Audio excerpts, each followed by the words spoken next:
Hello friends, ஒரு ஃபோட்டோவில் இருக்கக்கூடிய ஒரு பர்சனை மட்டும் ரிமூவ் பண்ணணும் அப்படின்னா நம்மளுக்கு தெரிஞ்ச ஏதாவது ஒரு அப்ளிகேஷனை இன்ஸ்டால் பண்ணி ஒரு 4-5 பேர் நிற்கிறாங்கன்னா அதில் இருக்கிற அந்த ஒரு பர்டிகுலர் பர்சனை மட்டும் ரிமூவ் பண்ணுவோம். அதே மாதிரி ஒரு ஃபோட்டோவை அப்படியே சினிமேட்டிக் எஃபெக்டில் வீடியோவாக மாற்றணும் அப்படின்னா ஒரு சிங்கிள் ஃபோட்டோவை அப்படியே மூமெண்ட்டோட ஃப்ரண்ட்டில் வர மாதிரி ஒரு வீடியோவாக சேஞ்ச் பண்ணணும்னா அதுக்கும் ஏதாவது ஒரு அப்ளிகேஷனை இன்ஸ்டால் பண்ணி ஒர்க் பண்ணுவோம்.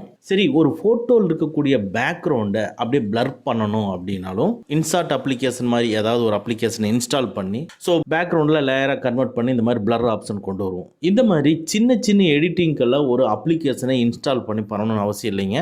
நம்ம மொபைலில் ஆல்ரெடி இருக்கிற இந்த கூகுள் ஃபோட்டோஸ்லேயே இந்த மாதிரி சின்ன சின்ன எடிட்டிங்ஸ் எல்லாம் ஈஸியாக நம்ம அழகாக பண்ணிக்க முடியும். இது எப்படி பண்ணலாம் அப்படிங்கிறத இந்த வீடியோவில் பார்க்க போகிறோம். வாங்க நம்ம வீடியோக்குள்ளே போகலாம். உங்கள் மொபைலில் கூகுள் ஃபோட்டோஸை கிளிக் பண்ணிக்கங்க. இதில் பாட்டமில் இருக்கிற கலெக்ஷன்ஸுங்கிறத கிளிக் பண்ணிக்கங்க. உங்களுடைய எல்லா ஆல்பமும் வரும். இதில் எந்த ஆப்ஜெக்ட் நீங்கள் ரிமூவ் பண்ணணும்னு நினைக்கிறீங்களோ அந்த ஃபோட்டோவை ஓப்பன் பண்ணிக்கங்க. இப்போ இந்த ஃபோட்டோவில் அந்த லாஸ்ட்ல இருக்கிற அந்த லேடியை நான் ரிமூவ் பண்ணணும்னு நினைக்கிறேன். எடிட்டை கிளிக் பண்ணிக்கிறேன். கொஞ்சம் வெயிட் பண்ணுங்க, ஒரு சின்ன ப்ராசஸ் போகும். அதுக்கப்புறம் அப்படியே லைட்டாக மூவ் பண்ணி டூல்ஸ்ன்னு இருக்கும், அந்த டூல்ஸை கிளிக் பண்ணிக்கங்க. இதுக்குள்ளே மேலே பார்த்தீங்கன்னா மேஜிக் எரேசர்ன்னு இருக்கும், அந்த எரேசரை கிளிக் பண்ணிக்கங்க. இப்போ அந்த எரேசர் கிளிக் பண்ண உடனே ஒரு சின்ன ப்ராசஸ் போகும். அந்த ப்ராசஸ் போயிட்டு முடிஞ்ச பின்னால் இப்போ நம்ம என்ன பண்ணணும்னா எந்த இமேஜ் வேண்டாம், எந்த ஆப்ஜெக்ட் வேண்டாம்னு நினைக்கிறோமோ அந்த ஆப்ஜெக்டை சுற்றி ஒரு சர்க்கிள் பண்ணுங்கள்.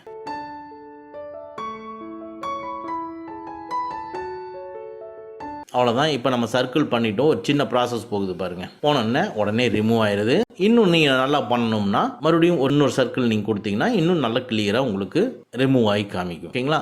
இது மாதிரி தான் நீங்கள் நினச்சதை உடனே ரிமூவ் பண்ணிக்கலாம் இந்த கூகுள் ஃபோட்டோஸை யூஸ் பண்ணி. நான் கடைசியில் இருக்கக்கூடிய ஒரு பர்சனை நான் ரிமூவ் பண்ணேன். இப்போ சென்ட்ரல் இருக்கக்கூடிய ஒரு பர்சனை ரிமூவ் பண்ணாலும் சரி, இல்லை அங்கே ஏதாவது வேற ஒரு ஆப்ஜெக்ட் இருக்குது, இல்லை ஒரு மரம் இருக்குது, அந்த மரம் வேண்டாம், அங்கே இருக்கிற ஒரு செடி நல்லா இல்லை அப்படின்னா அந்த செடியை மட்டும் நம்ம ரவுண்ட் பண்ணணும்னா மேஜிக் எரேசரை யூஸ் பண்ணி நம்ம ஈஸியாக ரிமூவ் பண்ணிக்கலாம். டன் கிளிக் பண்ணிட்டு அடுத்து சேவ் காப்பி அப்படின்னு சொல்லி காப்பி பண்ணிக்கங்க. அப்படியே வெளியே வந்துட்டு உங்க கேலரியை ஓபன் பண்ணி பார்த்தீங்கன்னா இப்போ மாடிஃபை பண்ண அந்த போட்டோஸ் இருக்கும்.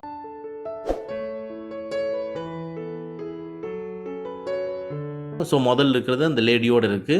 அடுத்தது மூவ் பண்ணி பார்த்தீங்கன்னா அந்த லேடி இல்லாம இருக்கும். ஓகேங்களா? நெக்ஸ்ட்டு உங்கள் கூகுள் ஃபோட்டோஸை கிளிக் பண்ணிக்கங்க. இதில் டாப்பில் பார்த்தீங்கன்னா ப்ளஸ் சிம்பிள் இருக்கும். ப்ளஸ் சிம்பிளை கிளிக் பண்ணிக்கங்க. இதுக்குள்ளே சினிமாட்டிக் ஃபோட்டோ அப்படின்ட்டு இருக்கும், அதை கிளிக் பண்ணிக்கங்க. இதில் எந்த ஃபோட்டோ வேணுமோ நீங்கள் அதை செலக்ட் பண்ணிக்கங்க. நான் ஒரு இமேஜை செலக்ட் பண்ணிக்கிறேன்.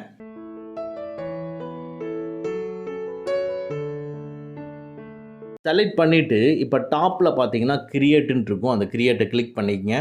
அவ்வளோதான். ஒரு சின்ன ப்ராசஸ் போயிட்டு அந்த இமேஜ் எப்படி வீடியோவாக கன்வெர்ட் ஆகிட்டு ஒரு சினிமாட்டிக் எஃபெக்டில் பேக்கில் இருந்து அப்படியே ஃப்ரண்ட்டில் மூவ் ஆகி காமிக்குதுன்னு பாருங்கள்.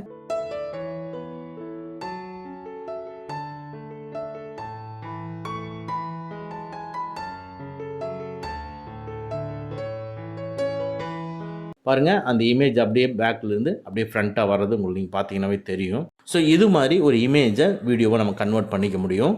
ஓகே, நெக்ஸ்ட்டு இதே கூகுள் ஃபோட்டோஸை யூஸ் பண்ணி பேக்ரவுண்டை எப்படி பிளர் பண்ணுறதுங்கிறத பார்ப்போம். கூகுள் ஃபோட்டோஸை ஓப்பன் பண்ணி ஏதாவது இமேஜை செலக்ட் பண்ணிக்கங்க. நான் இந்த ஃபோட்டோவை செலக்ட் பண்ணிக்கிறேன். இதில் இருக்கிற அந்த ட்ரீஸ் பிளர் பண்ணணும். பாட்டமில் பார்த்தீங்கன்னா எடிட்னு இருக்கும், எடிட்டை கிளிக் பண்ணிக்கங்க. அப்படியே லைட்டாக மூவ் பண்ணி டூல்ஸை கிளிக் பண்ணிக்கங்க. இப்போ மேலே பார்த்தீங்கன்னா பிளர்ன்னு இருக்குது, பார்த்தீங்கன்னா அந்த பிளரை கிளிக் பண்ணுங்கள். ஒரு சின்ன ப்ராசஸ் போகும். ஆட்டோமேட்டிக்காக ஒரு சின்ன பிளர் பண்ணி உங்களுக்கு காமிக்கும். அதுக்கு கீழே அந்த இமேஜுக்கு கீழே பார்த்தீங்கன்னா உங்களுக்கு எவ்வளோ பர்சன்டேஜில் வேணும் ஆட்டோன்ட்டு இருக்குது, பார்த்தீங்களா? ஆட்டோவில் இருக்குது. அதை நம்ம மூவ் பண்ணி எவ்வளோ பர்சன்டேஜ் வேணும், நல்ல பிளர் வேணுமா இல்லை கம்மியான பிளர் வேணுமா அப்படிங்கிறத நம்ம இங்கிருந்தே சூஸ் பண்ணிக்கலாம். ரெடியூஸ் பண்ணி இன்க்ரீஸ் பண்ணி உங்களுக்கு எந்த அளவுக்கு பிளர் வேணும் அப்படிங்கிறத நீங்கள் சூஸ் பண்ணிக்கலாம். சூஸ் பண்ணிவிட்டு கீழே இருக்கிற டன்னுங்கிறத கொடுத்துருங்க. அதுக்கப்புறம் சேவ் காப்பி கொடுத்துட்டிங்கன்னா ஆட்டோமேட்டிக்காக உங்கள் கேலரியில் ஸ்டோர் ஆயிரும். இந்த மாதிரி சின்ன சின்ன எடிட்டிங் எல்லாம் அழகாக நம்ம கூகுள் ஃபோட்டோஸை யூஸ் பண்ணி நம்ம எடிட் பண்ணிக்க முடியும். இந்த ஃபீச்சர் உங்களுக்கு யூஸ்ஃபுல்லாக இருந்துச்சு அப்படின்னா நம்ம வீடியோவை லைக் பண்ணிக்கங்க. ஓகே ஃப்ரெண்ட்ஸ், அவ்வளோதான். இந்த வீடியோ உங்களுக்கு பிடிச்சிருந்தனா லைக் பண்ணுங்கள், உங்கள் நண்பர்களுக்கு மறக்காமல் ஷேர் பண்ணுங்கள். இந்த மாதிரி டெக்னிக்கலான விஷயங்களை நீங்கள் தெரிஞ்சுக்கணும்னா நம்ம சேனலை மறக்காமல் சப்ஸ்கிரைப் பண்ணிக்கங்க. கூடவே இருக்கிற பெல் ஐக்கானை ப்ரெஸ் பண்ணிக்க. நம்மளுடைய அடுத்த வீடியோ உங்களுக்கு உடனுக்குடன் தெரிய வரும். Thank you friends, thank you very much. see you again in next videos.